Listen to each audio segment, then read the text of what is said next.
आज हम doctor spectra में आनंद जी का फीडबैक शेयर कर रहे हैं उनकी डॉक्टर रिपोर्ट्स और प्रिस्क्रिप्शन के साथ। आइए सुनते हैं उन्होंने अपनी टेनाइटिस की प्रॉब्लम को कैसे ठीक किया।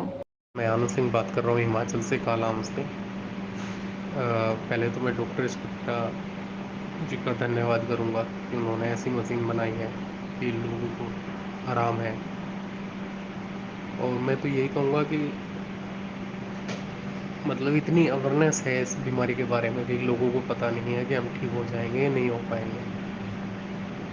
ऐसे में मैं था, मेरे को आज 3 साल से दिक्कत थी। ज़्यादा दिक्कत तो तब हुई जब कोरोना वैक्सीन की दोनों डोज लगने के बाद मेरे को दिक्कत हुई। और उससे पहले तो 6 महीने में एक बार होती थी, तो होम्योपैथिक डॉक्टर थे अम्बाला में, हम उनके पास जाते थे, वो दवाई दे देते थे तो दूसरे दिन ठीक हो जाती थी। पर उसके 2021 में वो रेगुलर होनी शुरू हो गई डोज लगने के बाद। और मैं इतना परेशान हो गया कि मैं कहाँ जाऊँ, क्या करूँ, कि डॉक्टर के पास जाऊँ। पर फिर मैं होम्योपैथिक वालों के पास ही गया, उनको बताया कि ऐसे रेगुलर है, पर उनसे उनकी दवाई से आराम नहीं लगा। फिर मैं गया एएनटी डॉक्टर के पास, यमुनानगर में है। उन्होंने मुझे एमआरआई के लिए बोला, मैंने एमआरआई करवाई। एमआरआई करवाने के बाद मैं उनके पास आया तो वो बोले कि भैया वैसे तो कोई दिक्कत नहीं है, इसमें ट्यूमर का खतरा होता है आपकी, इसलिए एमआरआई करवाई है, पर आपको कोई दिक्कत नहीं है और ये कोई बीमारी भी नहीं होती, इस बीमारी में कुछ नहीं है, आपको ये बोलनी पड़ेगी कि आपको ये आवाज़ रहती है। और मेरे को लगातार मतलब दिन रात ये आवाज़ रहने लगी।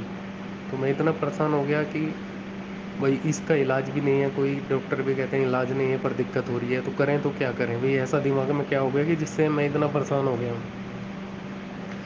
फिर मैं उन्होंने मुझे 15 दिन की दवाई दी, बोले कि ये कोई बीमारी नहीं है, कोई दिक्कत नहीं है, आप दवाई लीजिए, पर इसको भूल जाइए, इसकी कोई वो नहीं है। मैं 15 दिन के बाद दवाई खाने के बाद दोबारा फिर गया। फिर वो उन्होंने वही बात बोली कि दवाई होती नहीं है, आपको इसको भूलना पड़ेगा। पर भूलेंगे ऐसे कि रात दिन होती थी दिक्कत। और मैं इतना परेशान हो गया बहुत ज़्यादा, काम में मन नहीं लगता, अपने बच्चों को नहीं बता सकता, अपने वाइफ को नहीं बता सकता कि ये दिक्कत हो रही है मेरे को, और परेशान रहने लगा अंदर ही अंदर।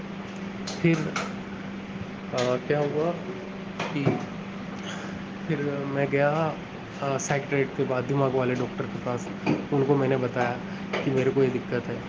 तो वो बोले कि कोई बात नहीं, दवाई दी उन्होंने कि आराम हो जाएगा, कोई दिक्कत नहीं है, ये दिक्कत 60 साल की उम्र में होती है, पर आपको अभी हो गई है, तो आप ठीक की ही गारंटी तो देनी। मैं बोला भाई ठीक हो जाऊंगा। कह रहे ठीक की तो गारंटी होती नहीं है हमारे पास, हम तो दवाई दे सकते हैं। तो उन्होंने फिर मुझे दवाई दी।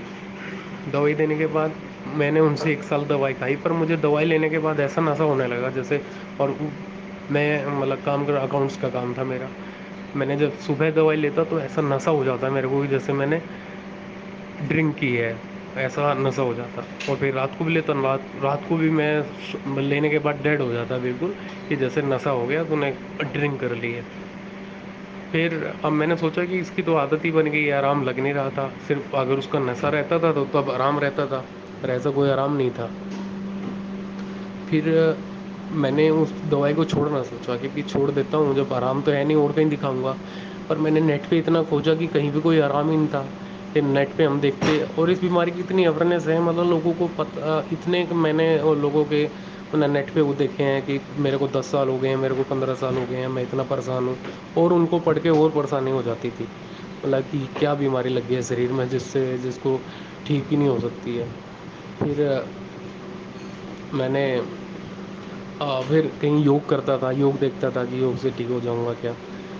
फिर योग करता था, पर कोई परेशान, मतलब बहुत बुरा हाल हो गया, मैं परेशान हो गया, रात दिन ये बीमारी होने लगी। होती थी, मतलब कानों में आवाज़ रहती थी, मैं बहुत परेशान हो गया। फिर मैंने नेट पे देखता, मैं नेट पे, हाँ, फिर मैं चंडीगढ़ पीजीआई गया।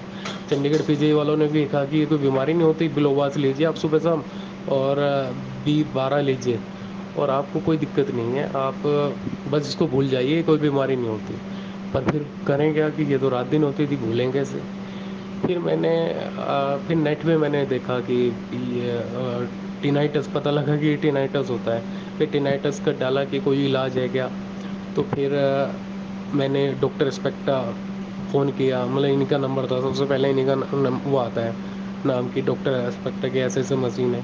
पर फिर मुझे विश्वास नहीं हुआ। मैं 3-4 महीने तक तो ये सोचता रहा कि ये झूठ ना हो, कि ये पैसे ले लें तो दिल्ली में बैठे हुए हैं और 50-60 हज़ार रुपये मतलब इन्होंने बताई मुझे, 50 हज़ार की मशीन बताई, पर फिर वो 43 हज़ार रुपये की पड़ी थी मेरे को, 43 या 46 की, सॉरी। पर मैं यही सोचता रहा 6 महीने तक, क्योंकि जब कह रहे हैं इलाज नहीं है और क्या पता भी मेरे साथ गलत हो जाए, मैं मशीन ले लूँ, आराम ना लगे। पर मैं ये कह सकता हूँ कि इन लोगों का धन्यवाद, इन डॉक्टर साहब का धन्यवाद कि इन्होंने ऐसी मशीन बनाई। अब मेरे को दिक्कत, दिन में दिक्कत ठीक हो गई है और रात को दिक्कत है थोड़ी बहुत, पर मुझे अब ये लग रहा है कि मैं ठीक हो जाऊँगा। जैसे इन्होंने कहा कि 1 साल का ट्रीटमेंट है, 1 साल के अंदर मैं ठीक हो जाऊँ। मेरे को अभी 4 महीने हो गए हैं करते हुए, पर मेरे को ये एहसास हो गया है, ये महसूस होता है कि मैं ठीक हो जाऊँगा। वरना मुझे ऐसा लगता था कि ये इस बीमारी लग क्या हो गया है, डर लगता था कभी कभी। मैं तो उनको फ़ोन भी करता था कि कहीं इसमें पढ़ता, इसमें देखते थे यूट्यूब पे कि कैंसर हो जाता है, वो हो जाता है, पर ऐसा कुछ नहीं है। इन्होंने मेरा हौसला बांधा कि आप ठीक हो जाओगे, कोई दिक्कत नहीं है। पर अब मेरे को आराम है। मैं मतलब 70% मैं कह सकता हूँ ये जो इन्होंने मशीन बनाई है बिल्कुल सही है। और जिस भाइयों को दिक्कत है, बहनों को दिक्कत है, वो ले सकते हैं। ठीक है जी, नमस्कार। और ये कोई फीडबैक मैं अपनी मर्ज़ी से दे रहा हूँ, मेरा मन है, और मेरा मन तो वीडियो बना के जैसे ही लेते थे यूट्यूब पे देखता हूँ उसमें है। पर मैं सोचता हूँ जिस भी मतलब जिनको भी ये दिक्कत है ये मशीन ले सकते हैं और इससे ठीक हो जाएंगे आप। ठीक है जी, ओके।